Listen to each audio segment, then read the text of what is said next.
Chewing gum నమలడం వల్ల మీ Jos చాలా షార్ప్‌గా అండ్ డిఫైన్డ్‌గా అవుతాయి.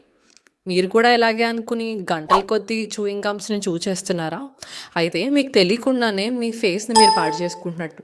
అందరూ స్ట్రెస్ రిలీఫ్ కోసమో ఆర్ ఎల్స్ ఫేస్ మజిల్స్‌కి ఒక ఎక్సర్సైజ్ కోసమో చూయింగ్ గమ్‌ని ఎక్సెసివ్‌గా చూస్ చేస్తూ ఉంటారు. అలా చేయడం వల్ల అదెళ్ళి మీ జా బోన్ అంటే టీఎంజే మీద ఎక్సెసివ్ లోడ్ పడిపోతూ ఉంటుంది. ఇందులోని సైన్స్ చాలా సింపుల్. ఎక్సెసివ్‌గా మజిల్స్ మీద ప్రెషర్ పడడం వల్ల ఓవర్‌లోడ్‌కి గురయ్యి దానివల్ల డ్యామేజ్ టీఎంజే జాయింట్ మీదకి గూడా వెళ్ళే అవకాశం ఉంటుంది. దీనివల్ల మజిల్ హైపోట్రోఫీకి కూడా గురవుతూ ఉంటుంది. వీటన్నిటికన్నా డేంజరస్ సైన్ ఏంటంటే తెలియకుండానే ఒక సైడ్ చూ చేయడం స్టార్ట్ చేసేస్తాం.